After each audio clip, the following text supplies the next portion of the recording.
Ito na yung pinakamatarik dito. Itong parting to. Sabi ka, mag-hitch na kami. Pa kami pupunta dun sa pinakatuktok. Kung saan nyo nakikita itong bus na to na umakyat na hirap. Kamusta?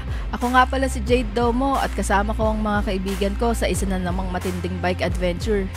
Ngayon haharapin namin ang bagong new highest point highway ng Pilipinas dito sa Tinok, Benguet yan. Hindi naging madali ang ride. Sinubo kami ng matinding ahon, lamig at pagod. Pero sulit lahat dahil napakaganda ng view sa tuktok.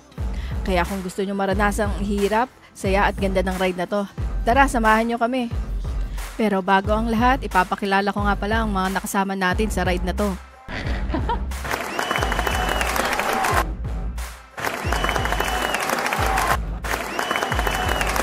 Bagong mga kasama.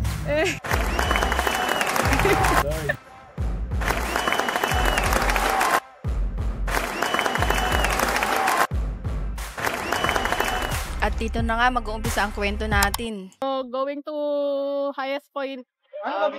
Andito kami ngayon sa waiting na kami sa mga kasama namin. So, kakatapos lang din ng work ko.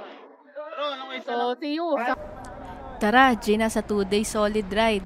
After work, no sleep club nga. Diretso agad sa bus station at bawal umuwi dahil excited na kami. Ramdam mo na nga ang peak season vibes. Isa na namang kwento ng bundok, ulan at mahabang ahon. So, kakain muna kami. Alauna nga ng gabi, finally, nasa Baguio na nga kami. Madilim pa, malamig ang hangin at halos tahimik nga ang buong syudad. Habang hinihintay pa namin yung ibang kasama, ay naghanap muna nga kami ng makakainan. Simpleng almusal nga lang at kaunting pahinga bago ang laban. Bakit? Nangyari? Ano to ba? Waiting mode nga muna. Plot twist, hindi naging smooth ang araw na to. May na-dog show nga na bike ng tropang kasama. Instead na i-push mo yan, nag-decide na nga kaming mag-chill ride muna. Dito kami tumuloy sa Gilbatar. Yung lagi nga namin tinutuluyan tuwing may ride. 300 pesos nga lang ang kada tao pero sulit. Malamig ang simoy ng hangin, may mainit na kape at syempre kwentuhan ng mga tropa tungkol sa ruta kinabukasan. Ang plano, maagang gigising, maagang magra-ride out.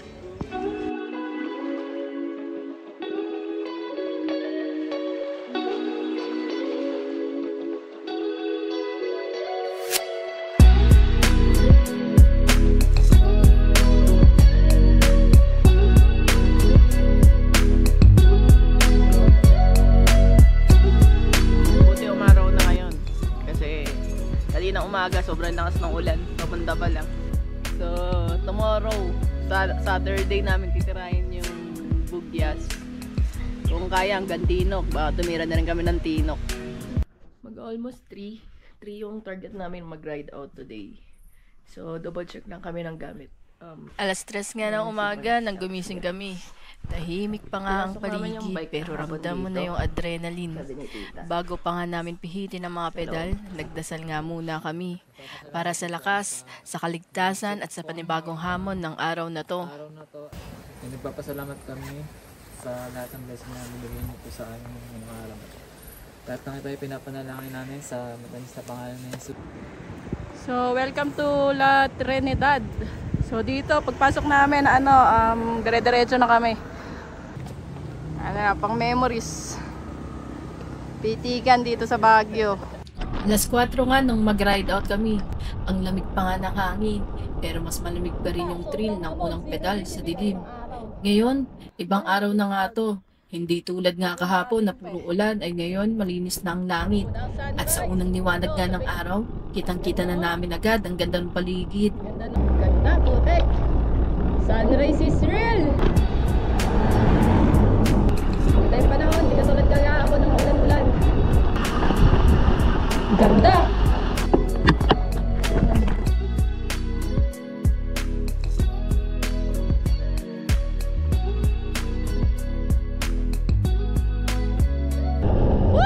No. Habulin talaga ako, hindi nga lang talaga tao. 6 AM sa Kaliking Atok. Unang stop, check. Habang nag-almusal, tsibugan, puro tawanan at asaran. Yan ang tropang solid. Unang almusal. Na rin kalabaw ta pag-uwi. At ito na nga, balik ulit kami sa challenging ahon. Laban lang. Every liko, may reward nga. Yung view, deserve. Deserve ng pagod mo.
Na nga ng umaga nang narating namin ang half tunnel. Nasa 45 kilometer mark na nga kami. Paglagpas nga ng konti ay may karinderyang Leong's restaurant. Kaya doon na nga kami kumain ng maagang pananghalian. Konting pahinga na nga tapos balik sa daan. Patungo na nga kami sa Old Highest Point.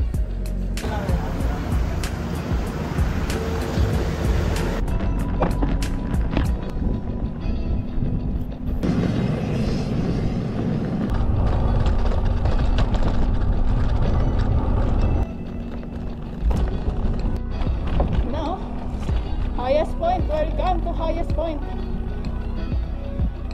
Old highest point. 11:36 na umaga, finally. At dito na nga kami. Tumigil kami saglit, huminga ng malalim, at in-appreciate nga namin yung tanawin. Breathe in, breathe out. Yung tanawin, slay. Ang feeling, sobrang solid. Every ahon, worth it.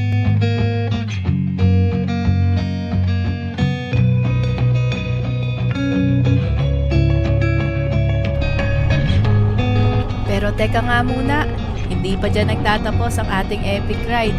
Kasi nga ang ultimate goal natin, ang bagong highest point ng Tinok. Push namin yan. At marami pa nga kaming naggagandahang tanawing na daanan. Kaya nga sinulit na nga namin para magpa-picture.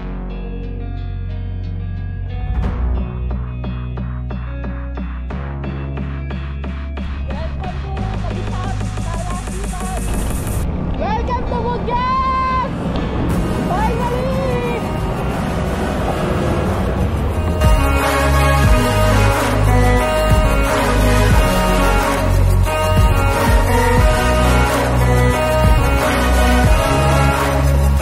Ngayon pinakamatak. 23%. Ito na yung pinakamatarik dito. Itong parting to. Sabi ka, mag-hits na kami. Doon pa kami pupunta, doon sa pinakatuktok. Bakit saan nyo nakikita itong bus na to na umakyat na hirap na hirap. Kung yung bus, hirap-hirap. Paano pa kaming mga kamote? Our hearts beat to the city streets. We began to feel the fire. We rise like tall buildings as the chemicals that take us higher. The night's young, and it's just begun as she puts her hand in mine. We wanna chase the night, wanna dance to the light, pull the stars from the sky, just two hearts running wild. Never sleep, never stop. Every shot from the top. We're gonna be two hearts running wild.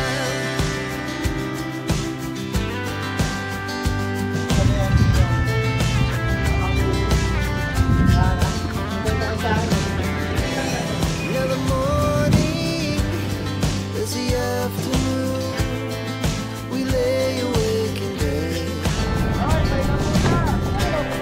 The laughs so loud as the hours pass. We're gonna do it all again. We wanna chase the night, wanna dance to the light, pull the stars from the sky, just two hearts running wild. Never sleep, never stop, as we shout from the top. We're gonna be. Stop overcheck. Yes, dito na nga kami magpapahinga. 4 PM nga nung makarating kami. Deserve ang pahinga after ng power ride na yan. Dito na nga kami magre-rest, recharge, and repeat. Dahil bukas, ready na sa next level.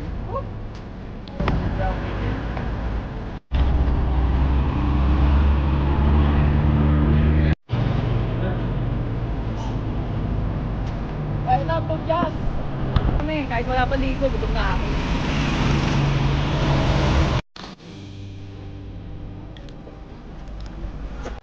Hirap maghanap ng murang pagkain dito. So, yung mga pupunta dito, expect, hindi ka tulad ng Baguio, makahanap ka ng karinderya. Pag nakita kayo ng mukhang masarap, Sobrang mahal, nasa 180. Buti ito, may nakita kami 4-day chicken. So, malaki pa. Sarap. may 1 dito. Kaso yung mga karinderya ayaw magbenta ng rice. Buti dito sa supermarket, mismo sa food stall, yan. Nabentahan kami ni ate. 25 pesos per rice. Hindi, ganyan siguro yung kaibigan ni Nick sa kanya. Magkaano? Magka-vibes? Hindi. Magkabilang ano? 5:26 na umaga mga lods, rise and shine na. Handa na tayong mag-ride out dito sa napakalamig na bayan ng Bugyas, Benguet. Grabe, ang aga pa pero ang ganda na ng agad ng simoy ng hangin. Perfect weather for riding mga tropa. Kung curious kayo kung saan kami nagstay, dito kami natulog sa mismong bayan. Kaso budget-friendly trip tayo kaya swak na swak tong rentahan namin. Imagine, 300 pesos per head lang to. Pero nakatulog kami buong magdamag. Labas na ng ano, this is day 2, lumpuhan ride to highest point. Pero syempre, bago natin harapin ang mga kurbada at sobrang chilling na hangin ng Bugyas, food is life mga tropa. Nag-stop muna nga kami at nag-almusal dito lang din sa bayan. Walang ibang hahanapin pa, simple lang pero saktong-sakto sa lamig. Kape at pandesal. Pero wait lang guys, bago tayo tuluyang umalis sa bayan, may biglang plot twist na nangyari. As in level up agad ang adventure natin. May nakilala kaming legend. Shout out kay Steven. Tandaan niyo yung mukha na yan guys, hindi namin alam kung bakit siya nakatambay pero saktong-sakto ang dating. Napakaswerte namin. Shout out kay Estego. Kung paano mangyayari yan, ewan ko. Pero ang sure ako, wag na wag kayong aalis. Abangan nyo na lang yan sa dulo ng video na to mga best. Secret ending yan, promise. 5:37 ng umaga, ang unang sinag ng araw ang bumati sa amin. At alam naming ito na ang hudyat. Handa na kami sumabak sa padyakan. Pero bago ang lumang padyak, sandali nga muna. Isang mataimtim na dasal ang aming inalay sa Diyos. Paghingi ng proteksyon at pasasalamat na andito na nga kami. Dahil konting akyat na nga lang, maaabot na namin ang highest point ng Tinok Benguet. Isa sa mga pangarap ng maraming bikers. Ang lahat ng ito ay pinapanalangin namin sa matamis na pangalan ni Jesus. Amen. Heto na ang larawang ito. Hindi lang ito litrato bago mag-umpisa. Ito ang alaala na babaunin namin sa pagtanda.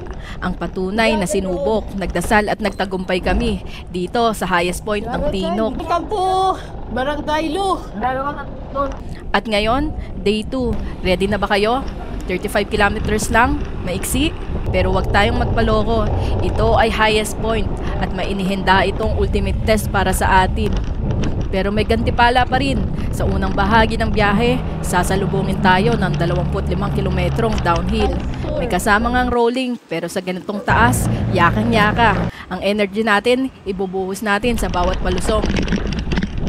Pero hindi ito basta pagbaba.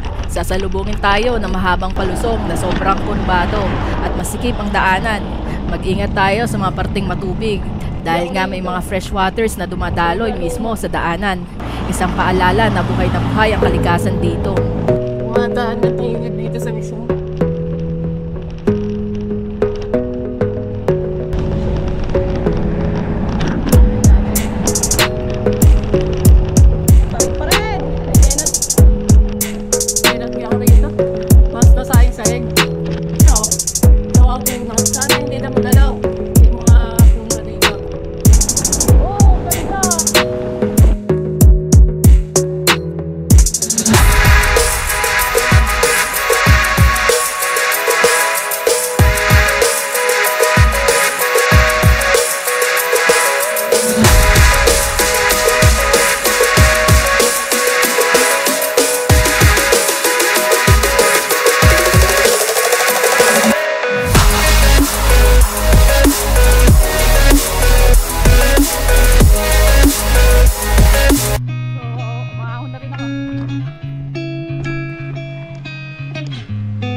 Yes, mga katropa, grabe.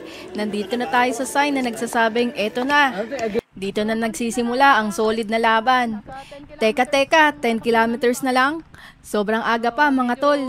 Pero alam nyo na, sa ganitong ruta, never tayong magpapakampante. Siyempre, picture-picture muna tayo para may proof of life. Ilak na yan sa memory. Pero sandali lang. Kasi ang energy natin, hindi dapat maubos. Kailangan nating lumarga agad. At guys, pagliko nga namin, sunod-sunod na nga ang hari ng ahon. Walang paligoy-ligoy, walang tapon. Ito na ang sikat na kinatatakutan ng lahat. Ang 10 kilometers of pain na tinatawag ng mga siklista.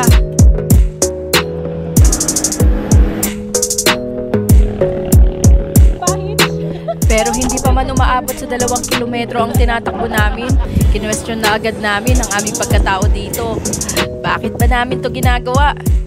Sabay tawanan. Konting pahinga nga muna. Alam namin simula pa lang ito ng laban. Pero ang goal, malinaw.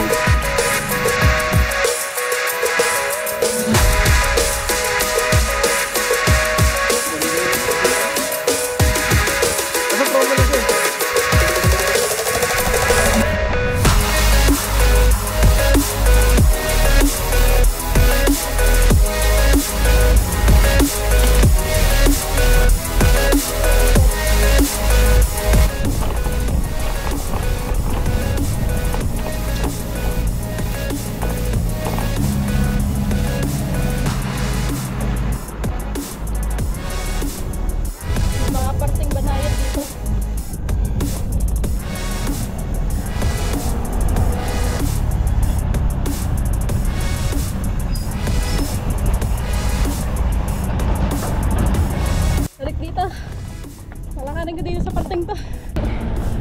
Yung sasakyan, hirap.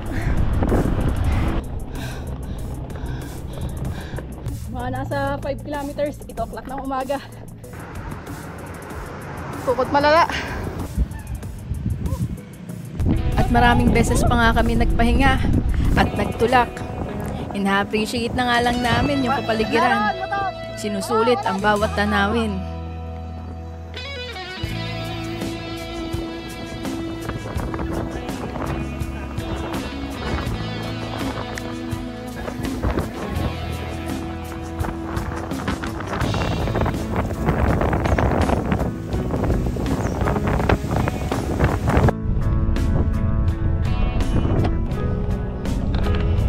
Tulak tayo.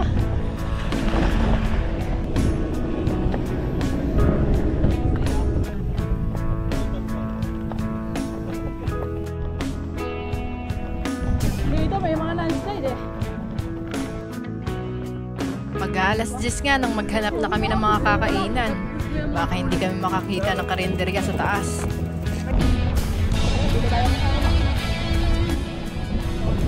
9:56 nasa di ko alam kung saan to. So mga nasa 4 kilometers, 5 kilometers sa Tukinga kami ng bus. Pansit! Parang tambak din. Saka linagang itlog. Tatlo lang ah, tatlo lang.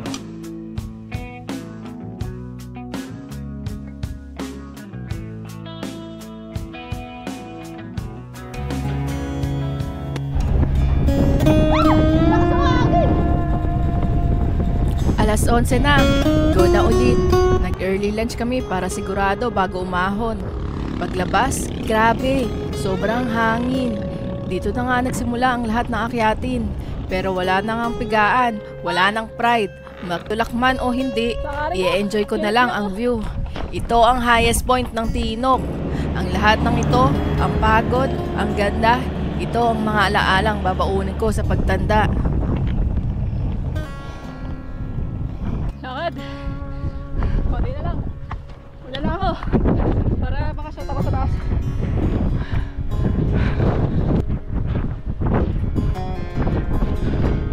Sobrang kapal ng ulap. Fuck. Dito ako, pataas ako. Sobrang lakas ng hangin. Kita niyo yung mga halaman. Sobra ako sumayaw. Bakit tayo doon? Tarek! Sobrang lakas ng hangin, sobrang lamig. At ito na nga ang huling 5 kilometro ng ride na ito. We began to feel the fire. We rise like tall buildings as the chemicals they take us higher. The night's young, it has just begun as she puts her hand in mine. We wanna chase the night, wanna dance to the light, pull the stars from the sky, just two hearts running wild. Never sleep, never stop, as we shout from the top. We're gonna, we're gonna Repolyo ata yan. Grabe, ang taas na namin! Woo! Woo! Wanna hotdog! Now the morning is the afternoon. We lay awake in bed. The laughs so loud as the hours pass. We're gonna do it all again. We wanna chase the night, wanna dance to the light, pull the stars from the sky, just two hearts running wild. Never sleep, never stop, as we shout from the top. We're gonna be. We're gonna be two hearts running wild.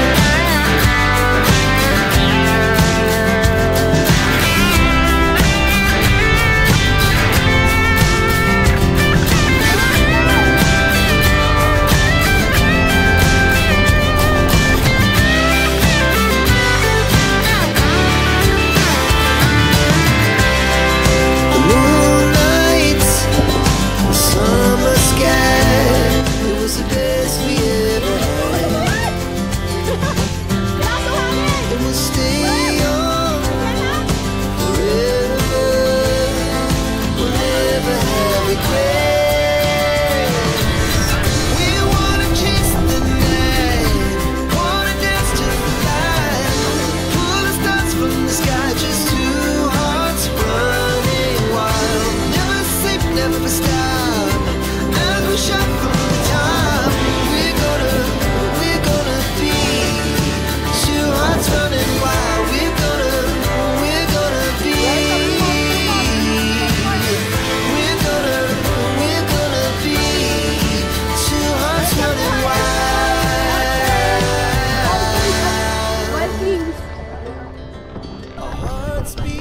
12 nang narating namin ang highest point ng Tinok. Ang init ng tagumpay ay sinalubong ng makapal na hamog, ulap at sobrang lamig. Oo, sa huling 10 kilometers, mas madami nga ang tulak, pero bawat pagod, worth it. Sa pagtatapos ng video na to, tandaan, hindi ito ang katapusan ng aming biyahe. Hudyat lang ito na alam kong marami pa tayong pangarap na mararating. Hindi man agad-agad, pero balang araw, matutupad. Isa na namang pangarap ang natupad. Isa na namang mahirap na bagay ang nalagpasan. At muli, mas nakilala nga namin ang aming mga sarili. Napatunayan namin na kaya namin lagpasan ang higit pa sa akala namin hindi namin kaya. At ang pinakamagandang alaala na babaunin ko sa pagtanda, itong biyahe na to, ang highest point ng Tinok. Sa totoo lang, hindi nga kami agad nakahitch, kaya napilitan pa kami bumaba sa bayan. Kaya laking pasasalamat ko sa PNP at sa bayan ng Barangay Katubong sa paghatid sa amin pabalik ng Bugyas. Kaya ang parte ng tagumpay na ito, parte kayo ng tagumpay na ito. Yan kanila, At sir. maraming Thank you so salamat. much. Kanila, sir. Sa pag-asikaso. Tagal namin naghintay dito. Kagat-kagat nga para makasakay. So, Sunday na Sunday. Thank you so much. Kanila, sir. So finally, nasa ano lang kami, Central Bugyas. At sa wakas, pauwi na nga kami. Ang legend na sinasabi ko kanina, ito na. Si Boss Steven ang sumalba sa amin para makauwi ng Baguio. Linggo at holiday pa, wala talaga kaming masakyan. Pero nagkataon na nakita namin siya rito sa Bugyas sa mga oras na to. At nagpresenta nga siyang tulungan kami. Maraming salamat, Boss Steven. At ito nga ang bagong highest point ng Pilipinas, bike ride from Baguio to Tinok. Signing off. The moonlights, summer sky, it was the best we ever had. And we'll stay on forever. We'll never have regrets. We wanna chase the night, wanna dance to the light, pull the stars from the sky, just two hearts running wild. Never sleep, never stop, as we shout from the top. We're gonna be two hearts running wild. We're gonna be. We're gonna be two hearts running wild. Our hearts beat to the city streets. We began to feel the fire. We rise like tall buildings as the chemicals, they take us higher. The night's young and it's just begun as she puts her hand in mine. We wanna chase the night, wanna dance to the light, pull the stars from the sky, just two hearts running wild. Never sleep, never stop, as we shout from the top. We're gonna be two hearts running wild.